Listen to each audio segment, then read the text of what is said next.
Hello, thank you for joining me for your astrological overview for week commencing the 22nd of May. Late last week, the Sun relocated into the sign of Gemini. This, of course, is an air sign. It's mutable. In other words, it flexes, and it's also upbeat and vibrant. There's a great opportunity to look more at our communicational interactions over the next 4 weeks. Now, obviously, Mars has been in this location too, and through till the 4th of June will continue to be so. With a new moon occurring on Wednesday of this week, this collection of energy suggests a great deal of vivaciousness and excitement is going to be pulsating around our situations. We're all going to be looking for a lot more stimulation.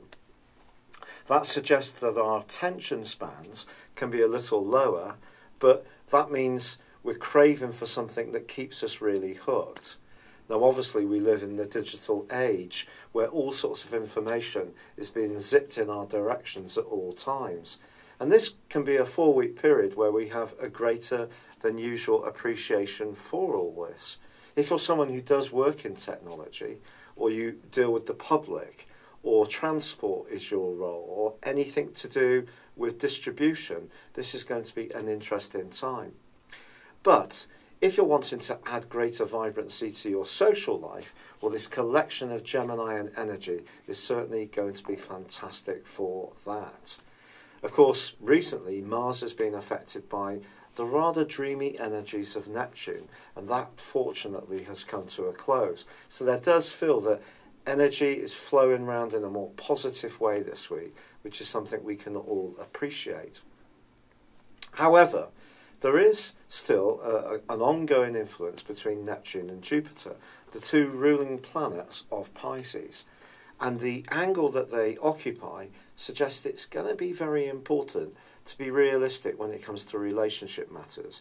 It's almost like the psychological side of how we interact with others is just as important as actually what we say and how we appear. So that's something for us all to be mindful of. But by the end of this week, Neptune does actually forge a really beautiful link with Mercury, which suggests we can get a nicer balance between how we think about things and how we visualize and sense them. And that comes because Mercury does continue in its new home back in the sign of Taurus, which of course is much earthier, and that's going to help to keep our feet on the ground. But overwhelmingly, the thrust of this week is an opportunity to up our interactions with others, to be much more curious about life. We can find ourselves making lots more short journeys, interacting with our neighbours, with siblings, with the community. But it's about having fun as well. And how we think and how we are with other people is certainly going to be something which can add greater vibrancy. And I think that's something that we can all appreciate in a great big way. It's been a real pleasure being with you. Thank you for joining me. Good luck and goodbye for now.